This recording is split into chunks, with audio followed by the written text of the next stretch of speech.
Okay, let us start. Last class we have been discussed about the financial statement analysis, that means ratio analysis. So any question regarding ratio analysis?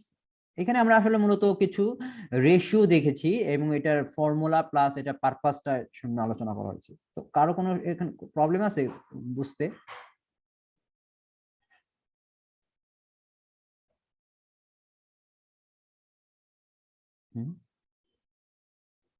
No sir. No.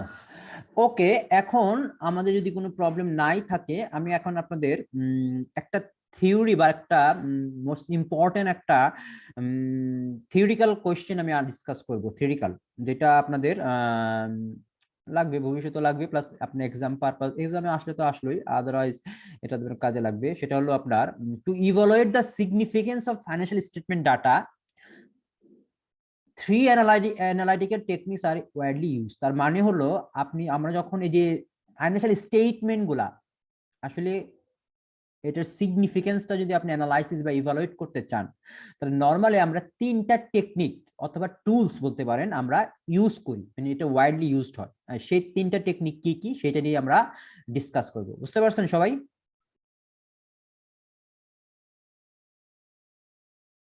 G sir.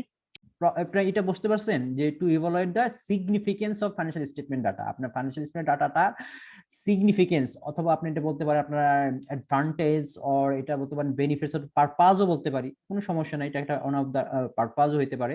তো এটা evaluate করার জন্য আমাদের কি কি technique use করা হয়, যেমন অথবা আপনি কি কি টুলস ইউজ করা হয়। নরমালি তিনটা টুলস ইউজ করা হয়, একটাকে বলা হয় হরাইজন্টাল অ্যানালাইসিস, একটাকে বলা হয় ভার্টিক্যাল অ্যানালাইসিস, আর একটা হলো রেশিও অ্যানালাইসিস, যেটা আমরা অলরেডি রেশিও দেখেছি। আমরা যে দুটো দেখি না, একটা হলো হরাইজন্টাল অ্যানালাইসিস, যেটা হলো dollar and percentage change on statements, horizontal. আর একটা হলো ভার্টিক্যাল। আপনি এটা না লিখলেও হবে, যদি হরাইজন্টাল অ্যানালাইসিস লেখেন তাও হবে, ভার্টিক্যাল লিখলেও হবে। দেখেন হরাইজন্টাল অ্যানালাইসিসটা কি? হরাইজন্টাল অ্যানালাইসিসটাকে বলা হয় ট্রেন্ড অ্যানালাইসিস। ট্রেন্ড অ্যানালাইসিসটা কি? একটা বিজনেস প্রতিষ্ঠানের মনে করেন লাস্ট কিছু data, last 5 years or 10 years or 15 years, or এটা আপনি হটএভার হতে পারে, এটা আপনার 20 ইয়ার্স হতে পারে, ইভেন 100 ইয়ার্স হতে পারে, কোনো সমস্যা নাই। সো আমরা কি করব, ডাটাগুলো নিয়ে আমরা একটা ট্রেন্ড ডেভেলপ করব। ট্রেন্ড ডেভেলপ করার উদ্দেশ্যটা এটাই, যাতে করে আমরা কি করতে পারি, এটার একটা আপওয়ার্ড অথবা ডাউনওয়ার্ড আর এভারেজ কোন ধরনের এই ট্রেন্ডটা আছে সেটা আমরা ইভালুয়েট করতে পারবো বাই হরাইজন্টাল অ্যানালাইসিস। বুঝতে পারছেন সবাই? জি স্যার। কারণ আপনি যখন লাস্ট 5 ইয়ার্স অথবা 10 ইয়ার্স এর ডাটা দেখবেন, তখন তো একটা ট্রেন্ড আসবে, তাই না? ট্রেন্ডটা তিন রকমের হতে পারে, আপওয়ার্ডও হতে পারে, অথবা এটা ডাউনওয়ার্ড। আপওয়ার্ড মানে বলতে হবে এটা ইমপ্রুভমেন্টের দিকে আছে, মানে এটা ইয়ার বাই ইয়ার এটা কি হচ্ছে, এটা ইমপ্রুভ হচ্ছে। অথবা ডাউনওয়ার্ড হতে পারে, যেটা আমরা কি বলি ডিপ্রুভ, অথবা আমরা বলতে পারি এটাকে আপনার একটু কোর্সের দিকে যাচ্ছে।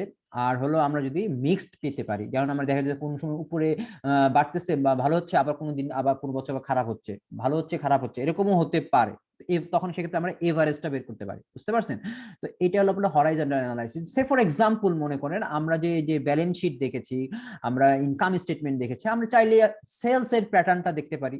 সেলস এর লাস্ট 5 ইয়ার্স অথবা 10 ইয়ার্স আমরা সেলসটা কি বাড়লো নাকি কমলো, এবং সেলস এর এগেইনস্টে আমরা নেট প্রফিটটাও দেখতে পারি, যে প্রফিটটার কি অবস্থা লাস্ট 5 ইয়ার্স অথবা 10 ইয়ার্স, এটার কি আপওয়ার্ড ট্রেন্ড নাকি ডাউনওয়ার্ড ট্রেন্ড।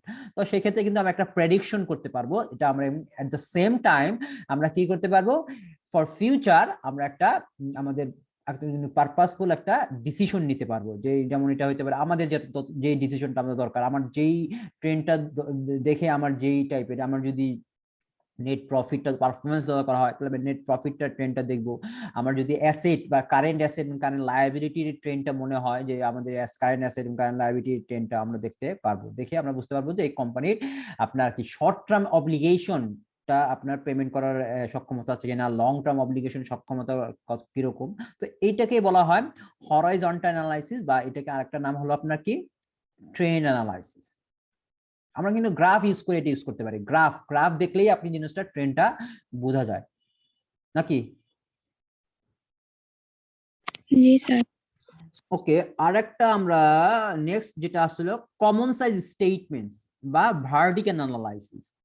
কমন সাইজ স্টেটমেন্টটা হলো আমরা financial statement, say for example income statement and balance শিটের আইটেমটাকে আমরা কমন সাইজে কনভার্ট করে অ্যানালাইসিস করতে পারি। কিভাবে কমন সাইজে কনভার্ট করতে পারি? সে ফর এক্সাম্পল আমরা ব্যালেন্স শিটের আপনার টোটাল অ্যাসেট, তো যে টাকাটা থাকবে সেটাকে আমরা 100% ধরবো। সো ওই 100% অনুযায়ী আপনার এর ইন্ডিভিজুয়াল যে কম্পোনেন্ট আছে সেই কম্পোনেন্টের পার্সেন্টেজটা কত। মনে করেন আপনার টোটাল অ্যাসেট মনে করেন সে ফর এক্সাম্পল 100 টাকা, আপনার একটা কোম্পানির টোটাল অ্যাসেট হলো 100 টাকা, 100 টাকার আপনার ক্যাশ কতটুকু? হয়তো বা 10 টাকা হবে। ওই 100 টাকার আপনার অ্যাকাউন্টস রিসিভেবল কতটুকু? হয়তো বা 5 টাকা থাকতে পারে, তো 10-20 থাকতে পারে, যাই হোক না কেন। এই 100 টাকার আপনার ইনভেন্টরি কতটুকু, লং টার্ম অ্যাসেট বা আপনার ফিক্সড অ্যাসেট কতটুকু, ইনভেস্টমেন্ট কতটুকু, তাহলে টোটালটা যোগ করে আমি 100টা পাচ্ছি, তাই না?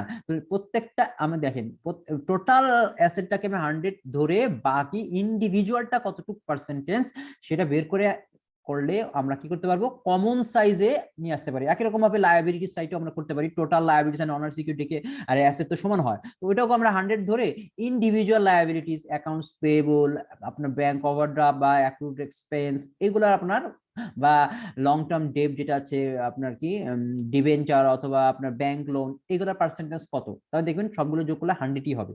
তো এইটা আমরা কি করে, আমার সুবিধাটা কি দেখেন, আমি এই টোটাল অ্যামাউন্টের ইন্ডিভিজুয়াল অ্যামাউন্টটা আসলে কতটুকু পোরশন সেটা আমরা করে আমরা একটা কমন সাইজে নিয়ে আসলে আমার কি করতে হবে, একটা এক্সপ্লেইন বা আপনি অ্যানালাইসিস করতে ইজিয়ার হয়। যদিও আমি পুরা ড্র ডাটা দিয়েও আমি একটা ধারণা নিতে পারি, বাট আমাকে যদি একটু সংক্ষেপে পার্সেন্টেজ আকারে নেওয়া হয় তাহলে এটা কি আমাদের ইন্টারপ্রেট করতে সুবিধা হয় না? কি মনে হয়? সবারই তো একটু ইজিয়ার মনে হয়, মনে করেন সবাই তো আর এত অ্যানালাইজ এত ডিপলি নাও দেখতে পারে। তো আমি যখন পার্সেন্টেজটা বলবো যে আমার টোটাল অ্যাসেটের এটা এত, এটা এত এত, তখন কিন্তু জিনিসটা এত পার্সেন্ট যদি বলি তাহলে জিনিসটা ইজি হয়। একই রকম ভাবে আমি ইনকাম স্টেটমেন্টটাকে আমরা কমন সাইজে নিয়ে আসতে পারি। সে ফর এক্সাম্পল আমরা টোটাল সেলসটাকে 100% ধরে টোটাল সেলসের অন্য অন্য পার্ট গুলো কিরকম, যেমন কস্ট অফ গুডস সোল্ড কতটুকু, তারপরে আমার অ্যাডমিনিস্ট্রেটিভ এক্সপেন্স কতটুকু, মার্কেটিং এক্সপেন্স কতটুকু, তারপরে আমার ইন্টারেস্ট এক্সপেন্স কতটুকু, 100 করে আমরা এটা করে এটা বাই করতে পারি। তো এইটাকে বলা হয় কমন সাইজ স্টেটমেন্ট বা ভার্টিক্যাল অ্যানালাইসিস। বোঝা গেছে ভার্টিক্যাল অ্যানালাইসিসটা কি? জি স্যার। লাস্ট হলো রেশিও। তো আমরা লাস্ট করেছি, আমরা এখানে কিছু অনুপাত বা রিলেশনশিপ করি দুইটা এলিমেন্টের ভিতরে, তবে এটা মিনিংফুল রিলেশনশিপ। এখন আপনি যদি বলেন আমি অ্যাসেটের সাথে আমি কি আমার এমন একটা কম্পোনেন্টের সাথে আরেকটা কম্পোনেন্ট আপনি কি করলেন, রিলেশনশিপ করলেন, যে এটা আসলে কোনো মিনিং নেই, মিনিংলেস, তাহলে কিন্তু হবে না। বুঝতে পারছেন? আপনাকে জিনিসটা মিনিংফুলি যদি আমরা কিছু রেশিও অ্যানালাইসিস করি তাহলে আমরা কি একটা ইন্টারপ্রেট করে একটা ডিসিশনে আসতে পারি। দ্যাটস ওয়াই এই রেশিও আমাদের করা। তো তাহলে এই তিনটাই আমাদের মেইনলি টুলস অর টেকনিক্স। তো আপনারা যদি এরকম আসে যে write down or two evaluate the significance of, আপনারা কি ধরনের টুলস আপনি ইউজ করবেন, তখন আপনারা এরকম ভার্টিক্যাল হরাইজন্টাল ভার্টিক্যাল রেশিও তিনটার নাম বললেও হবে। আরো অ্যানালাইসিস আছে, মেইনলি এই তিনটা। বুঝতে পারছেন? আরো কিছু অ্যানালাইসিস আছে, যেমন আমাদের কমন সাইজ আছে, তারপরে আমাদের কি ট্রেন অ্যানালাইসিস আছে, কম্পারেটিভ ফাইন্যান্সিয়াল স্টেটমেন্ট আছে, আর কিছু আছে টেকনিক্যাল অ্যানালাইসিস, আর মোর ডিপ। যেহেতু আপনারা এত বেসিক আইডিয়া দেওয়া হচ্ছে, তো তো আমরা এত ডিপে যাচ্ছি। সো এখানে নিয়ে এইটা এই থিওরিটিক্যাল কোশ্চেন নিয়ে কারো কোনো কোশ্চেন আছে বা কোন কোয়ারিজ আছে?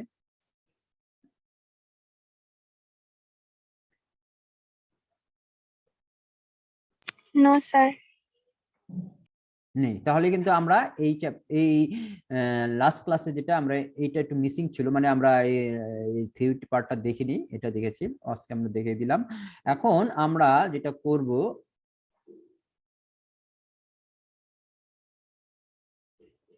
আমাদের মূল ক্লাস নাম্বার 22, এইখানে আমি দুইটা প্রবলেম দেখাবো, এবং এই দুইটা প্রবলেম আমরা কিভাবে রেশিও করতে পারি। দুইটা কি একটাই প্রবলেম, এখানে মেইনলি দুইটাই একই রকম। তো আমরা প্রবলেমটা আমরা দেখে এটা সলভ করার চেষ্টা করব। এটা কি অ্যানালাইসিস? Ratio analysis. বুঝতে পারছেন সবাই? জি স্যার। ওকে,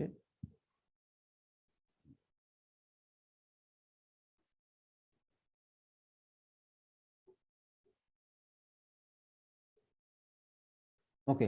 এখন দেখেন এখানে একটা প্রবলেম আছে, সেটা হলো প্রবলেম ফর এটা সলভ। ওকে, প্রবলেমটা দেখেন, একটা company, the condensed financial statement of John Kali company for the years ended June 30, 2010 and 2009 are presented below. So একটা কোম্পানির আপনার ব্যালেন্স শিট দেওয়া আছে এখানে।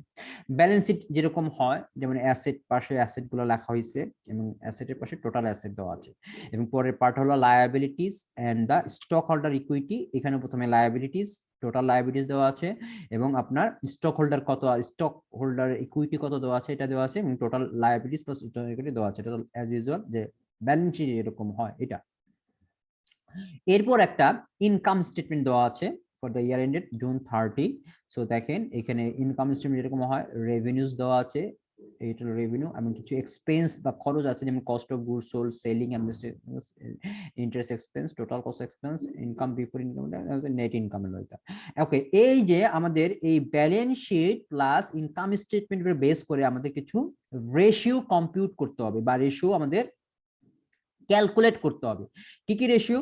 যেমন current ratio, inventory turnover, profit margin ratio, return on asset, return on common stock holder equities, debt to total asset ratio, time, interest earn.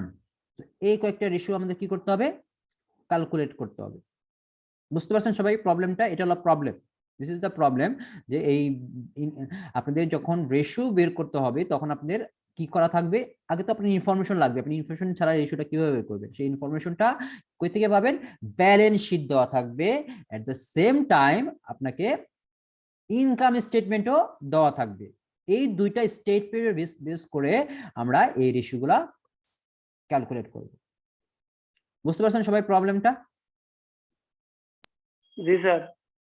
Okay, last ক্লাসে আমরা কিছু রেশিও দেখেছিলাম, যেমন এখানে 3 ধরনের রেশিও ছিল। একটাকে বলা হয় কি লিকুইডিটি রেশিও, একটা হলো প্রফিটেবিলিটি রেশিও, আর একটা কি ছিল সলভেন্সি রেশিও। তো এখন আমাদের এই ওই সব রেশিও থেকেই আমাদের কিছু রেশিও এখানে নিয়ে বের করতে বলছে প্রবলেমে। প্রথমে কি বলছে?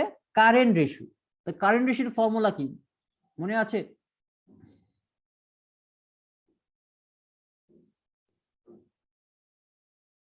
কারণ মনে নাই কারেন্ট রেশিওর ফর্মুলা? মানে কেউ এই আগেরকার শীটটা খুলেও দেখেন নাই মনে হয়। স্যার কারেন্ট অ্যাসেট কে লিয়াবিলিটিস দিয়ে ডিভাইড করলে কারেন্ট রেশিও রাইট, আসে। Right, very good.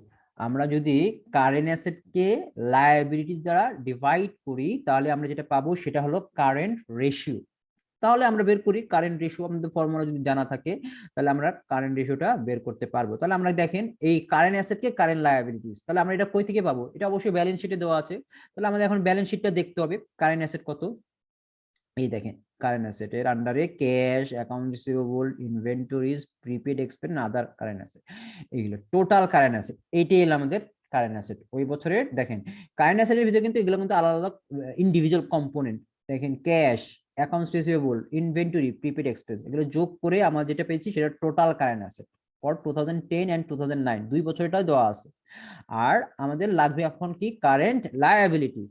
This is the current liabilities. এটি পুরোটাই কারেন্ট লায়াবিলিটির একবারে এটা দিয়ে দিয়েছে 1497। বুঝতে পারছেন সবাই? জি স্যার। এখন আমরা যদি কারেন্ট অ্যাসেট ফর 2010 এটা বের করতে চাই, সরি কারেন্ট রেশিওটা, তাহলে আমাদের এইটাকে 2300 আমরা যদি ডিভাইড করি 1497 কে, তাহলে আমরা যেটা পাবো সেটাই আমাদের কারেন্ট রেশিও। দেখেন current ratio for 2010, 2000 K divide করছে 1497। এই যে আপনার কারেন্ট লায়াবিলিটি 1097 আর কারেন্ট অ্যাসেট হলো আপনার কি 2000। তো আমরা যেটা পেয়েছি ডিভাইড করে পেয়েছি 1.5। 1.5 অ্যান্সার আসবে এটার, এটাকে এটা ডিভাইড করলে আসবে হলো 1.5। এর সাথে আপনার ইস টু 1 দিয়ে দিতে হবে। বুঝতে পারছেন? জি স্যার। মানে কি আপনি তো এই কারেন্ট লায়াবিলিটির এগেইনস্ট এর এটা অ্যান্সারটা, আপনি এই কারেন্ট লায়াবিলিটি যদি 1 হয় তাহলে কারেন্ট অ্যাসেট কত 1.5। এটা হলো ইন্টারপ্রিটেশন। তার মানে হলো এই দেখেন এটা কিন্তু 2 বছর এটা বের করেছে। যেমন এটা 2009 এর জন্য আবার কারেন্ট অ্যাসেট কত ছিল, 2009 এর কারেন্ট অ্যাসেট ছিল হলো আপনার 2199 আর কারেন্ট লায়াবিলিটি ছিল হলো 1322। এটাও দেখেন বের করেছে। এই যে এটা হলো 2009, 2009 ডিভাইড বাই 1, একই এক বছর এটা পারলে আরেক বছরটাও ইজিলি বের করতে পারবে। তার মানে কি আমাদের অ্যানসারটা আসছে প্রথমটাই দেখেন 2001.5। তার মানে কি এটাকে ডিভাইড করলে যেটা পাচ্ছেন এটা 1, সরি 1.5 and 1.5 is to 1 মানে হলো আপনার 1 টাকা লায়াবিলিটির এগেইনস্টে আপনার 1.5 টাকা কারেন্ট অ্যাসেট আছে। 1 টাকা কারেন্ট লায়াবিলিটির এগেইনস্টে আপনার কয় টাকা কারেন্ট অ্যাসেট আছে? 1.5 টাকা বা 1.5 বা 1.5 গুণ, তাই না? জি স্যার। আর 2009 এ আসছে হলো 1 টাকা লায়াবিলিটিস এগেইনস্টে 1.7, 1.7 মানে এটা 1.7 টাইমস, বা আমরা টাইমস না বললে আমরা ইস টু বলে দিতে পারি। তো কি মনে হলো, তার মানে কি আমার কোন বছর এটা ভালো, 2009 না 10, কোনটা ভালো? 2009 এরটা। 2009টা ভালো এই জন্য যে আমার এই বছরে দেখেন আমার কারেন্ট লায়াবিলিটি এগেইনস্টে কারেন্ট অ্যাসেটটা একটু বেশি আছে 2010 এর তুলনায়, তাই না? তাহলে আমরা এটাকে যদি কম্পেয়ার করি, যদি কম্পেয়ার করতে বলে 2010 এবং 2009 এর পারফরমেন্সটা বা এই কারেন্ট রেশিওর অনুপাতটা যদি আমরা কম্পেয়ার করি তাহলে আমরা বলবো 2009 ইজ বেটার, তাই না, দেন 2010 কারেন্ট রেশিও। সো এটা এতটুকু হলো কারেন্ট রেশিও। কার কোনো কনফিউশন আছে?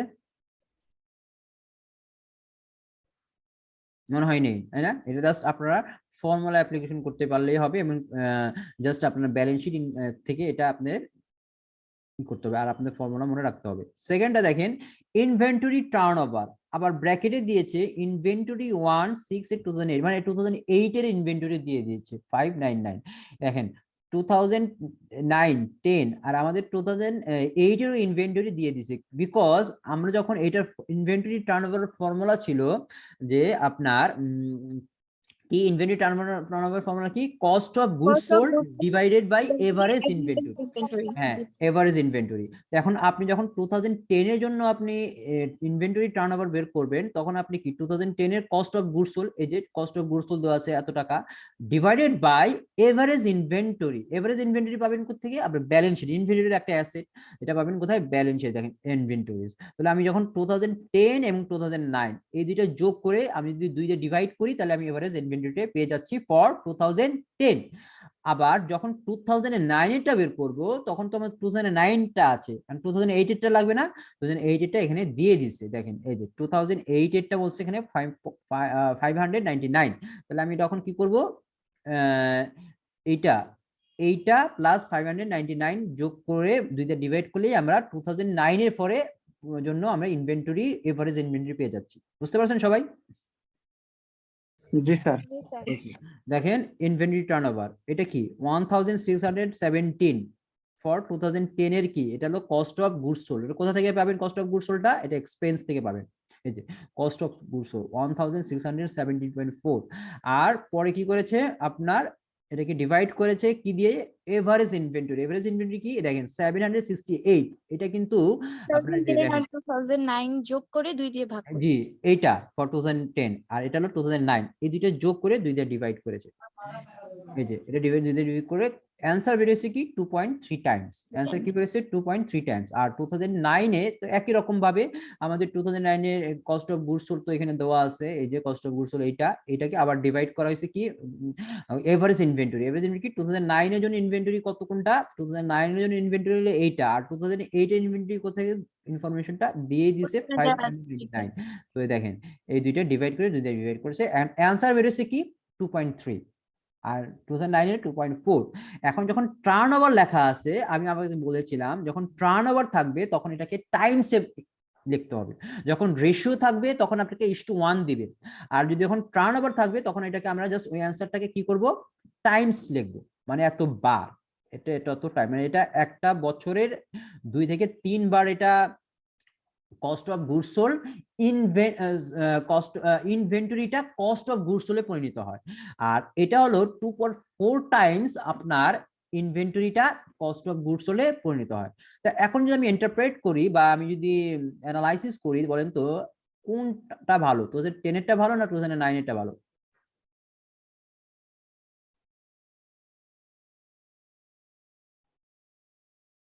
স্যার 9 এরটা।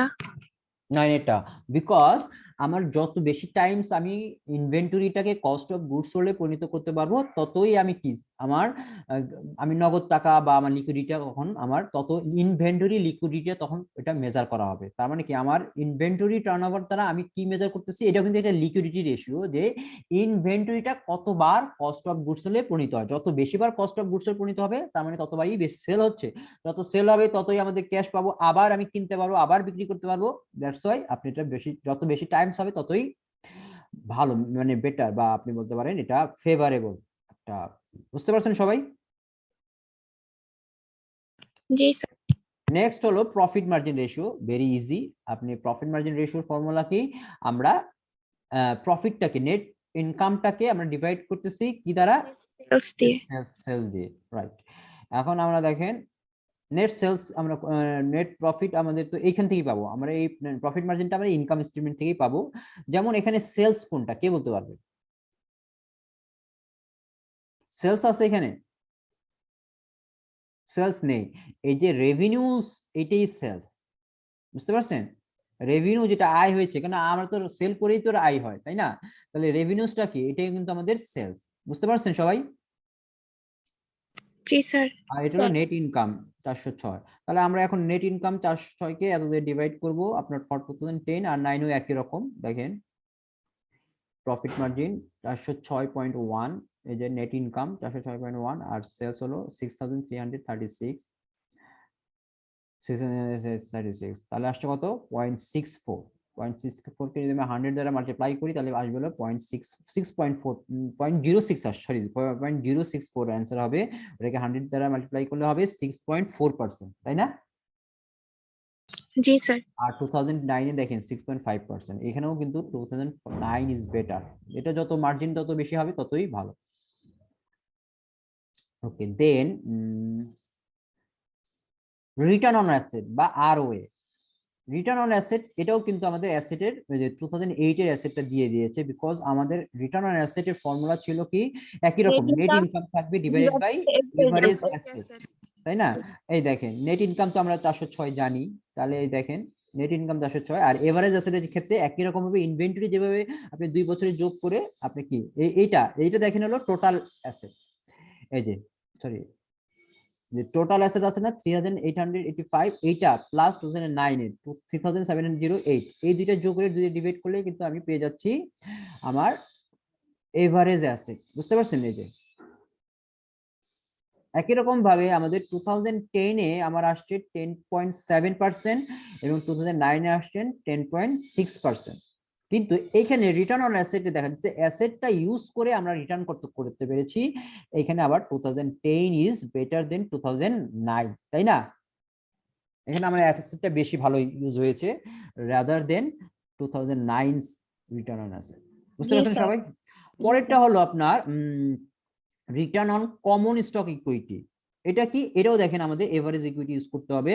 একই রকম ভাবে আমরা নেট ইনকামকে এখানে ডিভাইড করব কি দ্বারা, কমন স্টক ইকুইটি দ্বারা ডিভাইড করব, তাই না? এভারেজ কমন স্টক, দেখেন এই যে আমরা নেট ইনকামকে ডিভাইড করতেছি average common stock equity. Average common stock কোথা থেকে পাবো, ব্যালেন্স শিটে দিয়ে দিয়েছে common stock equity, sorry stock holder equity common. এই যে এটা 2010 1707, এটা 1709, তাহলে দেখেন আমরা এই যে এইটা 1708 এবং 1709, এটাকে দুইটাকে আপনি কি যোগ করে দুইটা ডিভাইড করে আমাদের দেখেন 2010 এ আসছে 23.5%, আর 2009 এ আসছে 21.2%।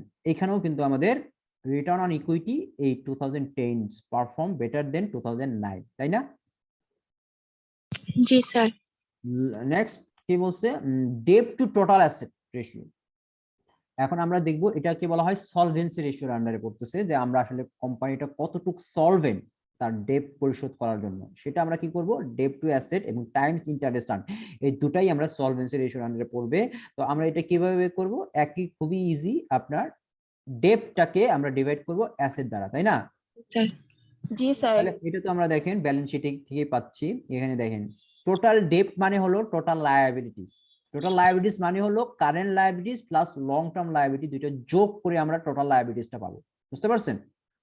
কারেন্ট লায়াবিলিটি এবং লং টার্ম দুইটাই তো লায়াবিলিটি, একটা শর্ট টার্ম লায়াবিলিটি একটা লং টার্ম লায়াবিলিটি। কিন্তু আমাদের এখানে যখন বলছে আপনার ডেপ্ট টু টোটাল অ্যাসেট, তখন আমাদের এখন কিন্তু ওই যে টোটাল লায়াবিলিটিস, ডেপ্ট মানে total liabilities plus total divided by total asset.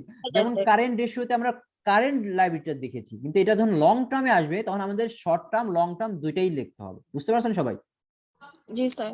ওকে, তাহলে দেখেন আমরা দেখেন ডেপ্ট টু টোটাল অ্যাসেট রেশিওতে দেখেন এই যে 1497 এটা কিন্তু কারেন্ট লায়াবিলিটি, আর 679.5 এটা কিন্তু আপনার লং টার্ম। এই যে দেখেন ব্যালেন্স শিটে দেখলেই বুঝতে পারবেন, এই যে 1497 কারেন্ট লায়াবিলিটি, লং টার্ম হলো 679, দুইটা যোগ করে আমি টোটাল লায়াবিলিটিটা পেয়ে যাচ্ছি এবং একে ডিভাইড করতেছি টোটাল অ্যাসেট দ্বারা 3885। টোটাল অ্যাসেট তো আমরা দেখেছি এই যে 3885, তো ডিভাইড করলে একই রকম ভাবে আমরা 2010 এবং 9 দুইটাই বের করতে পারবো আমরা যদি ডিভাইড করতে পারি।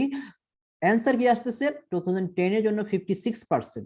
তার মানে কি আমার টোটাল অ্যাসেটের এগেইনস্টে আমার ডেপ্ট হলো 56%, আর 2009 এ হলো টোটাল অ্যাসেটের এগেইনস্টে ডেপ্ট হলো 52.8%।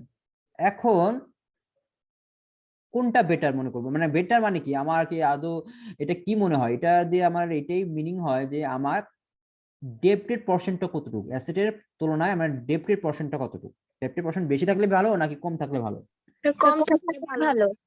কম থাকলে ভালো। তার মানে এখানে কিন্তু আমি যেটা বেশি আসছে সেটা কিন্তু বলতে পারতেছি না, আমি বলতেছি 2009 ইজ বেটার, তাই না?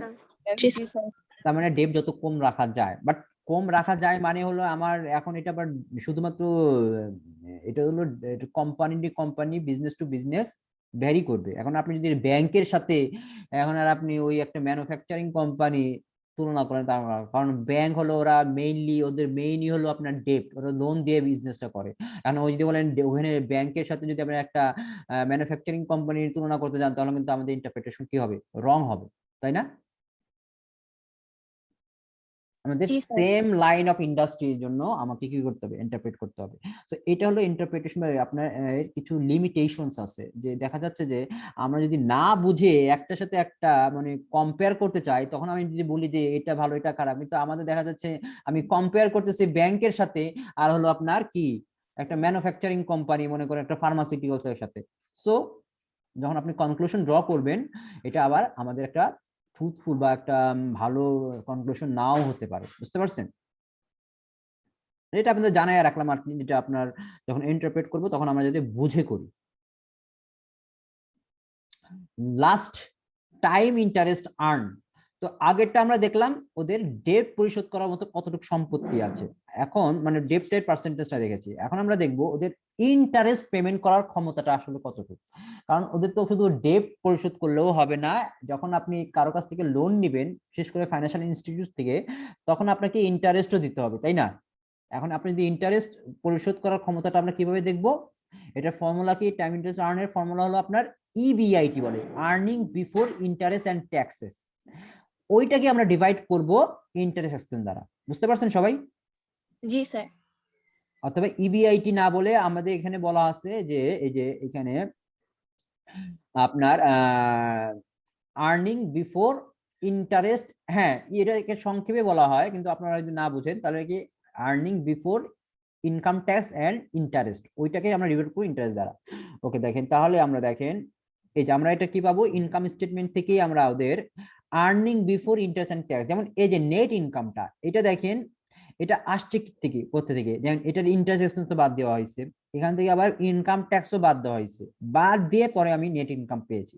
এখন যদি আমি আগের অবস্থায় যেতে চাই, earning before interest and income taxes বাই করতে চাই, আমাদের কি করতে হবে, যোগ করতে হবে, যেটা যেটা বাদ দিছিলাম, ইন্টারেস্ট এক্সপেন্স যোগ করতে হবে, তারপরে সরি ইনকাম ট্যাক্স এক্সপেন্স যোগ করতে হবে, ইন্টারেস্ট এক্সপেন্স যোগ করতে হবে, তাই না? বুঝতে পারতেছেন? জি স্যার। না যোগ করলে তো আমি এটার এটা তো আমরা বিফোর, এটা তো আফটার। নেট ইনকাম যেটা আসছে এটা হলো আফটার, আমাকে লাগবে হলো বিফোর, আগে কত ছিল। Sir income before income taxes তো একদম দেয়াই আছে ওই যে। দেওয়াই আছে, right. Income before income tax দেওয়া আছে, তাহলে আমি যদি এইটা না করে আমি যদি এইটার সাথে যদি এইটা অ্যাড করি তাহলে তো হয়ে যায়, তাই না? এক্সপেন্সটাকে আবার ভাগ করে দিলে হবে। না না, যোগ করে দিলে হবে। 697 কে আমি যদি এখন ইন্টারেস্ট মানে যোগ করে দিই, অ্যাড করি, তাহলেই তো হয়ে যাচ্ছে। জি হ্যাঁ স্যার। রাইট। হ্যাঁ, যখন আমরা টাইম ইন্টারেস্ট আর্নটা যখন বাই করবো সেটা তখন আমরা ভাগ করে দেবো, রাইট, ভেরি গুড, তাহলে তো হয়ে গেল। বুঝতে পারছেন সবাই? হ্যালো। জি স্যার। ওকে, দেখেন যে টাইম ইন্টারেস্ট ওরা কি করেছে, ওরা করেছে নেট ইনকামটাকে যোগ করেছে কি দ্বারা, এটা দিচ্ছে, এটা হলো আপনি ইনকাম ট্যাক্স, তারপরে আবার যোগ করেছে ইন্টারেস্ট।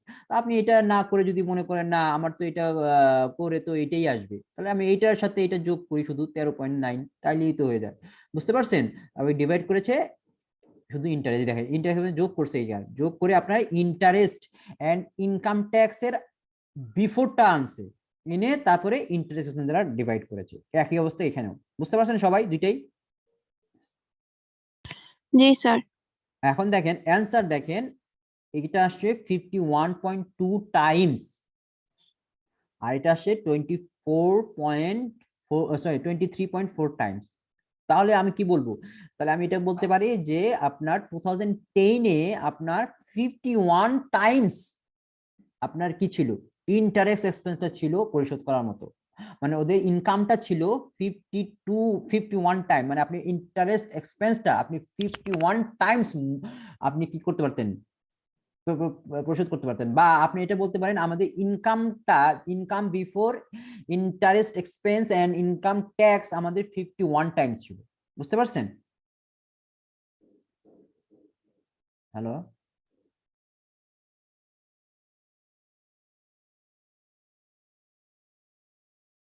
হ্যালো। জি স্যার। আর 2009-এ কিন্তু 23। এখন কোনটা ভালো, কোনটা মানে আমি যদি কম্পেয়ার করি,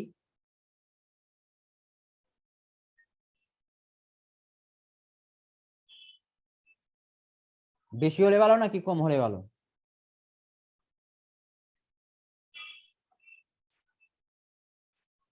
স্যার কম হলে। কম হলে কি, কম হলে কি বলেন?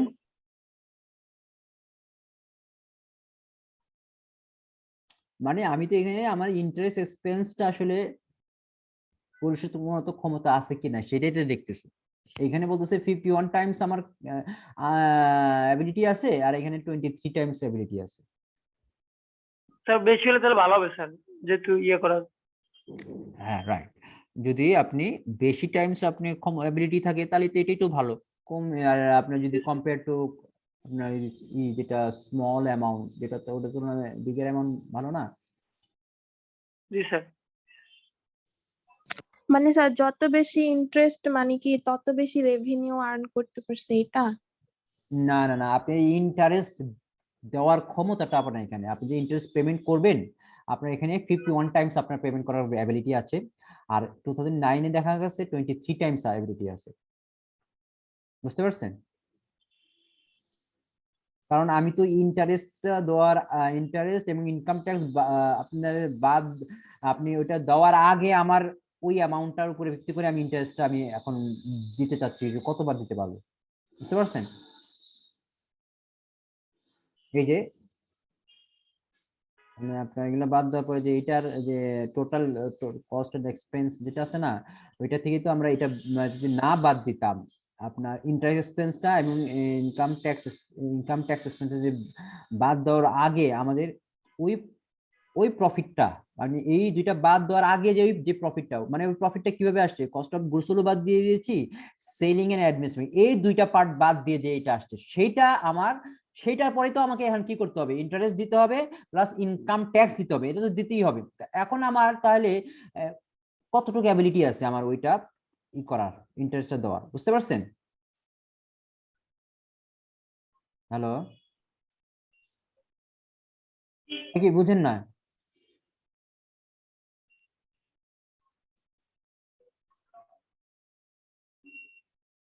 না হ্যালো। স্যার বুঝতে পারছি, স্যার বুঝতে পারতেছি। বুঝতে পারতেছেন? তাহলে কারো কোনো কনফিউশন আছে এই প্রবলেম নিয়ে? না স্যার। কারো কোনো প্রবলেম নেই। সো আমাদের কিন্তু রেশিও এই টাইপের একটা রেশিও যদি আপনারা দেখেন, আপনারা প্র্যাকটিস করার জন্য আমি আরেকটা আছে, বাট প্রবলেমটা সেমই হয়ে গেছে। আমি মনে করছিলাম প্র্যাকটিস করার জন্য আরেকটা দিব, বাট আমি এটা বই থেকে দেখলাম, কিন্তু এটাও দেখলাম একই রকম। বুঝতে পারছেন? এই যে এটা একটা কোম্পানি, এটা লুইস মুলাই কোম্পানি, ব্যালেন্স শিট দেওয়া আছে, এটার একই রকম ব্যালেন্স শিট। এটার আপনার 2020 এবং 2021, আর হলো আপনার একই রকম একই ব্যালেন্স শিট। আবার এখানে দেখেন ইনকাম স্টেটমেন্টও দেওয়া আছে 2 বছরের, 2020 এবং 2021। এখান থেকে আপনাকে কি করতে হবে? Current ratio, inventory turnover, profit margin ratio, return on asset, return on common stock holder equity, debt to total asset ratio, time interest, একই সেম প্রবলেমের সেম আপনার রিকোয়ারমেন্ট। বুঝতে পারছেন? এটাকে আপনারা করতে পারবেন না? এটা অ্যান্সারও দেওয়া আছে, দেখেন কারেন্ট রেশিও। ও এখানে দেখেন বলছে যে অনলি 2021, মানে 1 বছর এটা বের করলেই হবে, নট অনলি 2021, 2020 না করলেও হবে। যে করতে পারবেন না সবাই?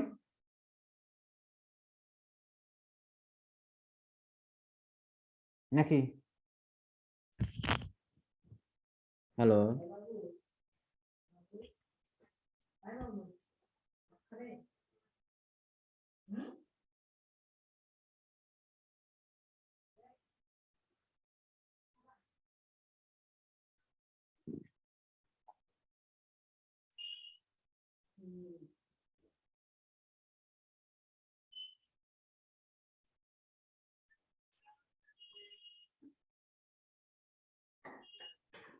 এটা তো পারার কথা। একই রকম কারেন্ট রেশিও ফর্মুলা, একই রকম প্রবলেম, এটা তো করতে পারবেন না সবাই? স্যার ট্রাই করব। ট্রাই করবেন? জি স্যার। ওকে, ট্রাই করতে থাকেন। ওইটা হলো আপনাদের এই দুইটা আপনাদের প্রবলেম আপনাদের রেশিও রিলেটেড করানো হচ্ছে। সো আমাদের কিন্তু রেশিও কিন্তু এখানেই শেষ। কার কোনো কোয়েশ্চেন আছে নাকি? দেখেন না স্যার। কোনো কোয়েশ্চেন নেই? আপনি রেশিও করতে পারবেন তো নাকি? জি স্যার, আগে স্যার দেখি স্যার কত দূর আগাইতে পারি, না পারলে স্যার আপনাকে বলবো। স্যার, অবশ্যই বলেন। স্যার যে ইন্টারেস্ট নিয়ে কি বলছিলেন শুনতে পাইনি, আমার ইন্টারনেট কানেকশন চলে গেছিল। ও আচ্ছা, এই জন্য তো আপনি দেখতেছি না। আমি তো কি ব্যাপার, ও চলে গেল কোথায়? জি স্যার আপনি ইন্টারনেট। জয়েন করছেন আবার? ঠিক আছে, আমি বলতেছি। দেখেন এই যে ইন্টারেস্ট টাইম ইন্টারেস্ট আর্ন, যেটা আমাদের যেটা অ্যান্সার বের হয়েছে, এটা হলো এটা তো ক্যালকুলেশন তো বুঝতে পেরেছেন, এটা তো বুঝতে শুনেছেন নাকি? আপনি জি জিজ্ঞাসা করেছিলেন যে আসলে কি এটা হলো আপনার আপনার এখানে মেজার করা হচ্ছে আমার ইন্টারেস্টটা 2010-এ 51 টাইমস দেওয়ার অ্যাবিলিটি আছে, 2009-এ 23 টাইমস অ্যাবিলিটি আছে, এটাই মেজার করা হচ্ছে। বুঝতে পারছেন? কিন্তু স্যার এখানে যে বললেন কোনটা বেটার, যে ইন্টারেস্ট এতবার হ্যাঁ। পে করছে, বেশি পে করছে, এটা বেটার নাকি কম? এটা করে নাই করার অ্যাবিলিটি আছে, করার তো না, এটা করেছে এমন তো না, করার অ্যাবিলিটি আছে। হ্যাঁ, ও, পেমেন্ট করেছে ঠিক আছে, কিন্তু আমার ওই পেমেন্ট করার অ্যাবিলিটিটা কি, মানে আপনার টাইমস ইন্টারেস্ট আর্ন যতটুক পোরশন আর ইন্টারেস্ট যতটুক পোরশন, তাহলে আমার কি ইন্টারেস্টটা আমার কি, আমি কি করতে পারতেছি যে 51, আপনার এটাকে আমি যদি টাইমস না দিই 51.2:1, মানে কি আমার ইন্টারেস্টটা যদি পেমেন্টটা 1 হয়, আমার earning before interest and tax হলো 51। বুঝতে পারছেন? জি মানে স্যার। 51 টাইমস বেশি। আবার এখানে 23 টাইমস বেশি আমার ইন্টারেস্ট দেওয়াটা, মানে মানে ইন্টারেস্ট দেওয়ার মতো আমার এই ফান্ডে বা টাকা ইনকামটা প্রফিটটা এতটুকু বেশি। বুঝতে পারছেন? জি স্যার। আমি কোনটাকে প্রেফার করব, বেশিটা প্রেফার করব নাকি যেটা কম আছে কম রেখে নাকি বেশিটা প্রেফার করব বলেন? বেশিটা প্রেফার করবো তাহলে। নর্মালি কমন সেন্স তো আমাদের বলতেছে যে আমাকে যদি আমার যার যত বেশি অ্যাবিলিটি থাকবে ইন্টারেস্ট পেমেন্ট করার, সেই মানে আপনার লোনটা পাবে বা তারকেই ইন্টারেস্ট দেওয়া হবে, মানে ওই গ্র্যান্ট করা হবে, তাই না? জি স্যার। কার কোন কনফিউশন আছে এখন? নেই। তারপরে আমি একটা কথা বলি, একই প্রবলেম, সেম প্রবলেম, এই প্রবলেমটা আপনারা বাসায় করবেন সেম, কোনো চেঞ্জ নাই, খালি 2021 এর জন্য আপনাদের এগুলা করতে হবে, current ratio, inventory turnover, profit margin ratio, return on asset, return on common stock equity, debt to total asset, time interest earn, same problem. So আপনারা কি করবেন, এই প্রবলেমটা বাসায় নিজে নিজে ট্রাই করে, এবং এটা অ্যান্সারও দেওয়া আছে, তো অ্যান্সারটা ম্যাচ করে দেখবেন যে হয় কিনা। বুঝতে পারছেন সবাই? জি স্যার। এখন আমি আপনাদের আরেকটা চ্যাপ্টার, না এই চ্যাপ্টার আমাদের মিড টার্মের জন্য চ্যাপ্টার যেগুলো ছিল সব করাই শেষ, সব শেষ, কিন্তু আমি যেটা এখন করব সেটা হলো, আমি যে 2 নম্বর chapter cost classification terms and কনসেপ্টের আমাদের ফিক্সড কস্ট, ভ্যারিয়েবল কস্ট ছিল না, জি স্যার।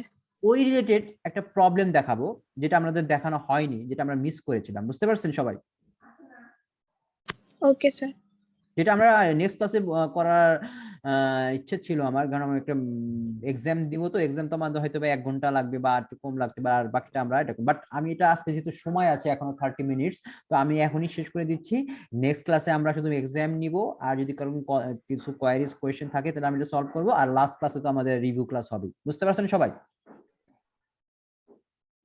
Okay sir.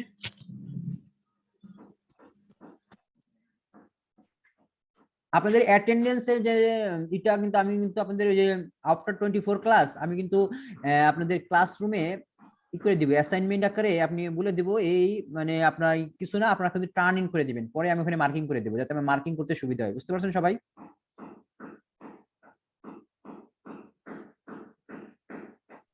জি স্যার। কি টার্ন ইন করবো? আপনি যেটা দিবেন ওইটাই টার্ন ইন করে দেবো। জি জি, যেটা দিব সেটা টার্ন ইন করবে, আর কিছু করা লাগবে না, কিন্তু টার্ন ইন করবেন। Okay sir. ওকে, এইটাকে বলা হয় হাই লো মেথড। আমি যে মেথডটা করব যেটা, সেটাকে কি বলা হয়? High low method. High low মেথডটা কি? হাই লো মেথডটা হলো আমাদের কোনো একটা টাইম পিরিয়ডে, মনে করেন একটা ইয়ারে বা একটা মান্থে বা ডে ওয়াইজ, মনে করেন একটা মান্থে তো 30 দিনে, একটা মনে করেন হসপিটাল বা একটা মনে করেন একটা হসপিটাল হতে পারে, অথবা আপনার মনে করেন একটা রেস্টুরেন্ট বা হোটেলের কথা চিন্তা করেন, ওইখানে তো ওইখানে প্রতিদিন কিছু কস্ট হয়, মানে টোটাল কস্ট আমি প্রতি ডে বাই ডে বা মান্থ বাই মান্থ বের করতে পারি, বাট আমাদের এখানে প্রবলেমটা হলো কতটুক পর্শন ফিক্সড আর কতটুক পর্শন ভ্যারিয়েবল আমরা বের করতে পারি না, আর এই হাইলো মেথড ইউজ করে আমরা সেই প্রবলেমটা এখন সলভ করব। বুঝতে পারছেন সবাই? জি স্যার। এই দেখেন, আমরা একটা প্রবলেম এখানে নিয়েছি, যেমন administrator of Azilia health hospitals, একটা hospital would like a cost formula linking the administrative cost involved in admitting patients to the number of patients admitted during the a month। মনে করে একটা মান্থে আপনার যে নাম্বার অফ অ্যাডমিশন হয় মানে admitted হয় এটা, এবং এখানে কিছু কস্ট আছে, যেমন অ্যাডমিটেড ডিপার্টমেন্ট কস্ট হলো এত টাকা, দ্য অ্যাডমিনিস্ট্রেটিভ নাকি admitting department cost and admitting, যেটা ভর্তি, এটা department cost and the number of patients admitted during the immediately preceding 8 month are given the following table. এখানে দেখেন বিগত 8 বছরের কি কি দেওয়া আছে, 8 মাসের, বিগত 8 মাসের নাম্বার অফ পেশেন্টস অ্যাডমিটেড দেওয়া আছে, যেমন মে মাসে আপনার 1800 পেশেন্ট অ্যাডমিট করেছিল, এবং ওই মাসে আপনার কস্ট হয়েছিল কত ওই অ্যাডমিশন ডিপার্টমেন্টে? 14,700 টাকা। বুঝতে পারছেন? জি স্যার। এরকম করে জুনে, জুলাই হয়েছে, আগস্ট হয়েছে, সেপ্টেম্বর হয়েছে, অক্টোবর, নভেম্বর, ডিসেম্বর, এরকম করে, মানে এক এক মাসে এক এক রকম নাম্বার অফ পেশেন্ট ছিল, কস্টটাও এক এক রকম ছিল। বাট প্রবলেমটা হলো, এখন দেখেন, required use the high low method to estimate the fixed and variable component of admitting cost. এই যে অ্যাডমিটিং কস্ট আছে, এই দুইটার ভিতরে কতটুক পর্শন ফিক্সড এবং কতটুক পর্শন ভ্যারিয়েবল, সেটা আমাদের আইডেন্টিফাই করতে হবে। বুঝতে পারছেন? জি স্যার।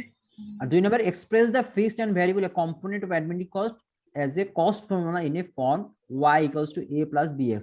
মানে আপনি এক নাম্বারটা পারলে এটাও করতে পারবেন, মানে এটা হলো মনে করেন এটা হলো লিনিয়ার একটা ইকুয়েশন, আপনার a হলো এখানে ফিক্সড কস্ট আর বিটা কি ভ্যারিয়েবল কস্ট, তাই না? জি স্যার। তাহলে আমরা ফিক্সড কস্ট আর ভ্যারিয়েবল কস্ট, ফিক্সড কস্ট যদি বের করতে পারি তাহলে এখানে ফিক্সড কস্ট দিব।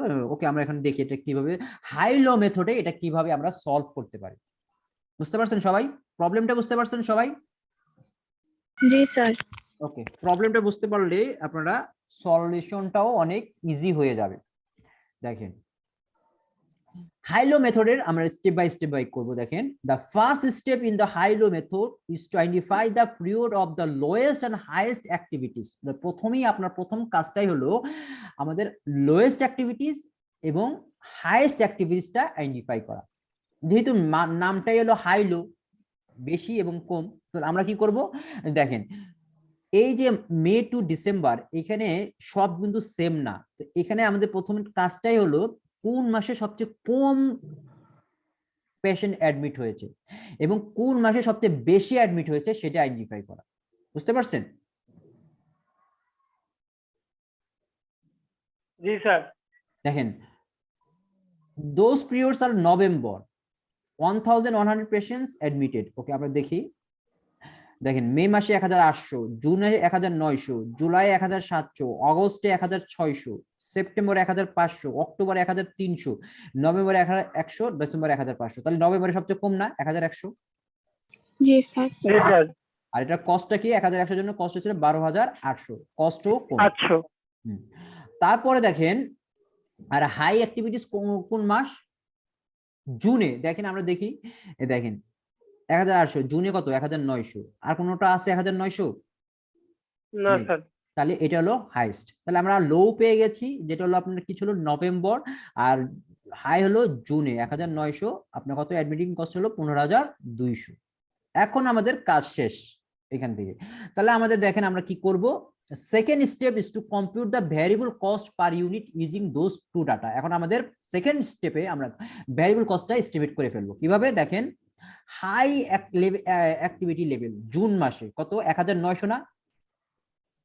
জি স্যার। 1900 পেশেন্ট, এবং খরচ কত ছিল? Total cost 12200। এই যে দেখেন 1900 জন্য আমরা 15200 টাকা খরচ হয়েছিল, তাই না? এটা হলো নাম্বার অফ পেশেন্ট, এটা হলো কস্ট। আর লো অ্যাক্টিভিটিস ছিল কবে? নভেম্বর মাসে আপনার কতজন অ্যাডমিট হয়েছিল? 1100, এবং ওই মাসে আমাদের খরচ হয়েছিল কত? 12800, তাই না? এই দেখেন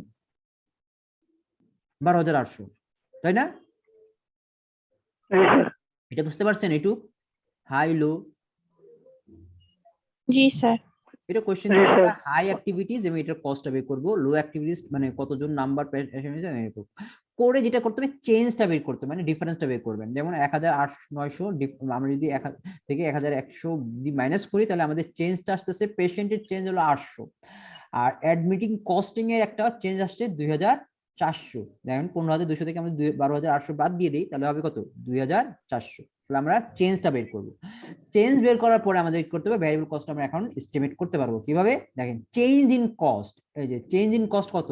2400 divided by change in activity. Change in activity কত? 800। তাহলে আমরা এখন 2400টাকে এইটাকে আমরা যদি 800 দ্বারা, না 800 কি number of patient, the patients admitted divide করি, তাহলে যেটা আসবে সেটা হলো আপনার পার পেশেন্ট অ্যাডমিটেড। দেখেন তাহলে কত আসছে? $3 পার পেশেন্ট অ্যাডমিটেড। এটা কি আমার ভ্যারিয়েবল কস্ট না? জি স্যার। তাহলে কিন্তু আমরা ভ্যারিয়েবল কস্ট পেয়ে গেলাম। তাহলে আমাদের ভ্যারিয়েবল কস্ট কত? $3 পার পেশেন্ট। প্রতিটাই পেশেন্ট অ্যাডমিটের জন্য আপনাদের কত?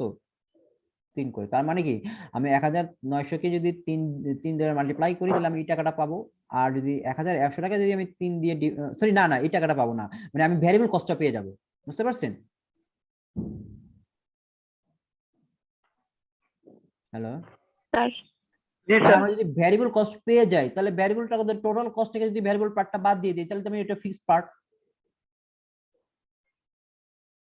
জি স্যার। জি স্যার। তাহলে দেখেন, তাহলে আমাদের দেখেন সেকেন্ড স্টেপ শেষ, আমরা ভ্যারিয়েবল কস্ট পার ইউনিট বের করেছি $3। The third step is to compute the fixed cost element by deducting the variable cost from the total cost at either the high or low activity. আপনি high অ্যাক্টিভিটিও minus করতে পারেন অথবা লো activity minus করতে পারেন, whatever ইট, এটা আপনি যেটা চান। In the competition below the high of activity use. দেখেন ফিক্সড কস্ট এলিমেন্ট কত? Total cost. হাই কত? 15200 মাইনাস ভ্যারিয়েবল পার্টটা আমরা মাইনাস করে দিচ্ছি। 3 পার পেশেন্ট অ্যাডমিটেড মাল্টিপ্লাই বাই 1900, যেটা 1300। তাহলে আমরা এখন 3 মাল্টিপ্লাই বাই 1900, তাহলে এইটাও আমাদের কি হবে ভ্যারিয়েবল পার্ট, আর টোটাল হলো 15200। তাহলে 15200 থেকে আমি ভ্যারিয়েবল পার্টটা বাদ দিচ্ছি কত 9500। এটা কি আমাদের ফিক্সড পার্ট বা ফিক্সড এলিমেন্ট, কস্ট এলিমেন্ট। বুঝতে পারছেন সবাই? জি স্যার। তাহলে আমরা ভ্যারিয়েবল হলো 3 পার পেশেন্ট পেয়ে গেছি, তাহলে আমাদের এখান থেকে আমি এটা মাল্টিপ্লাই করে পেয়ে যাচ্ছি, আর বাকি পার্টটা আমাদের কি হচ্ছে ফিক্সড কস্ট 9500। বুঝতে পারছেন সবাই?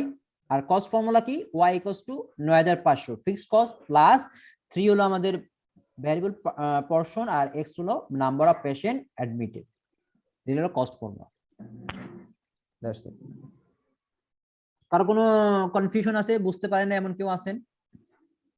স্যার এমন যদি ডেটাতে থাকে কোন একটা মানে যে কোনো দুইটা মান্থেই হচ্ছে হাইয়েস্ট, তখন কিভাবে করব এটা? মানে আপনি বলতে চাচ্ছেন যে মানে কোনো যে নভেম্বরের মাসে বা যে কোনো মাসে 1900 দুইবার। দুইবার, নো প্রবলেম, আমি একবার নিব, এটা তো কোনো সমস্যা না। আপনি প্রত্যেক ক্ষেত্রে আপনি হাইয়েস্ট, আপনি হাইটা না নাকি আপনি যে লোটাও নেই তাও তো হবে, তাই মানে না? স্যার ডাবল যদি হাইয়েস্ট দেয়া থাকে তাহলে একবারই নিতে হবে। হ্যাঁ অবশ্যই একটা এমএস তো নিতে হবে আপনাকে। আমরা তো এটা একটা লিনিয়ার ইকুয়েশন বের করে ফেললাম আমি। স্যার একটা কোশ্চেন আছে স্যার। কি? স্যার একটু ইয়াতে যান উপরে স্যার, স্লাইডে 1 নাম্বার। হুম।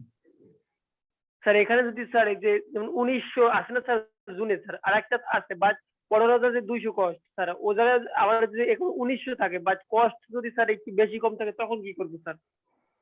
কজ বেশি কম বুঝলাম না আপনার কথা। স্যার এই জায়গায় যেমন 1900 আছে না স্যার, এই জায়গায় আমার কত 15200। হ্যাঁ আরো হ্যাঁ স্যার, যদি এই জায়গায় যদি আরো একটা 1900 থাকতো স্যার জুলাইয়ে, তারপরে যদি এটা থাকতো স্যার 16200, তাহলে কোনটা নিতাম?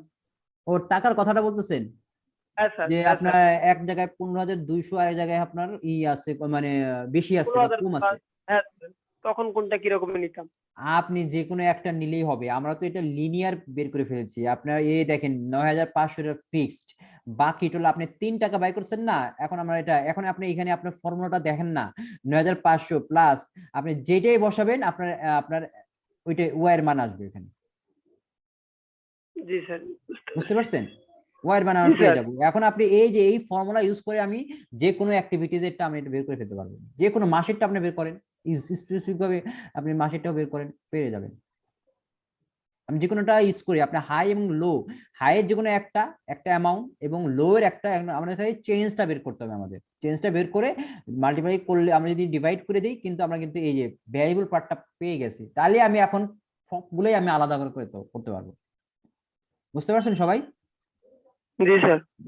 এটা হলো আপনার লিনিয়ার ইকুয়েশন। কনফিউশন আছে কারো?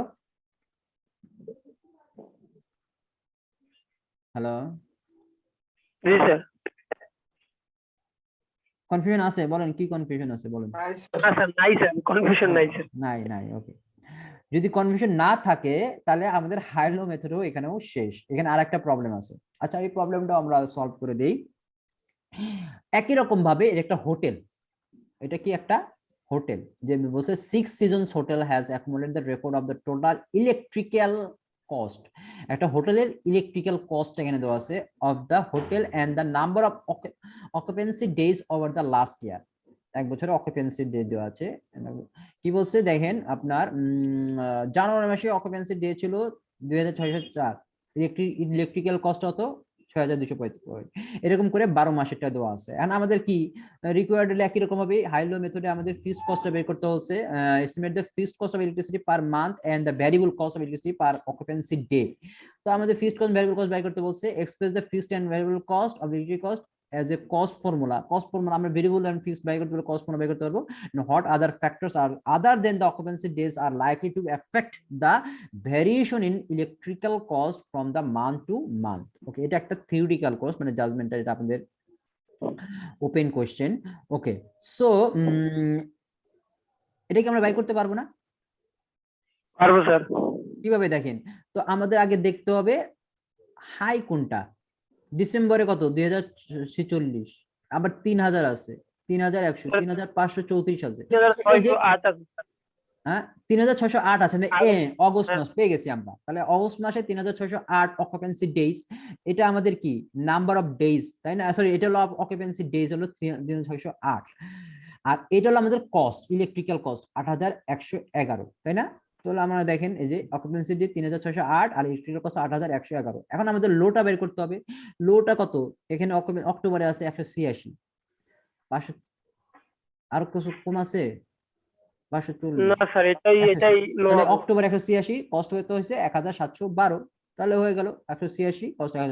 ডিফারেন্স বের করলাম, আমাদের অকুপেন্সি ডে ডিফারেন্স হলো 2422, আর হলো আপনার ইলেকট্রিক্যাল কস্টের আমাদের ডিফারেন্স হলো 6399। এখন আমরা এটাকে ডিভাইড করলাম, আপনার কস্টটাকে আমরা যদি অ্যাক্টিভিটি দ্বারা ডিভাইড করি, তাহলে আমাদের পেয়ে যাচ্ছে পার ডেজে কমারো 1.87 অকুপেন্সি ডেতে 1.87। তাহলে আমাদের ফিক্সড কস্ট কত হবে? টোটাল কস্ট আমরা এখন যদি বলি 8111 মাইনাস আপনি কি করছেন 1.87 মাল্টিপ্লাই বাই অকুপেন্সি ডে 300। এটা যদি আপনি এটাও লেখেন তাহলেও হবে। টোটাল কস্ট আপনি তাহলে হবে 1712 লিখবেন, মাইনাস আপনার এটা তো সেম, আপনার কি থাকবে আপনার মাইনাস 1.87, এটা তো সেমই থাকবে, মাল্টিপ্লাই বাই এখানে এখন 186 দিবেন, এটা পরিবর্তন, তাহলে কিন্তু আমাদের সেম অ্যামাউন্টের অ্যান্সারই পাবো। বুঝতে পারছেন? ফিক্সড কস্ট এইটা পাওয়া যাবে 100 364 পাওয়া যাবে। বুঝতে পারছেন সবাই? জি স্যার। মানে যেটাই বসাবেন না কেন সেটাই আসবে। তাহলে কস্ট ফর্মুলা কি? This is fixed plus 1.87 variable multiply by আপনি এটার অকুপেন্সি ডেজ। তাহলে আমরা পেয়ে যাচ্ছি যে কোনো মাসের জন্য আমাদের এটা। কার কোনো কনফিউশন আছে?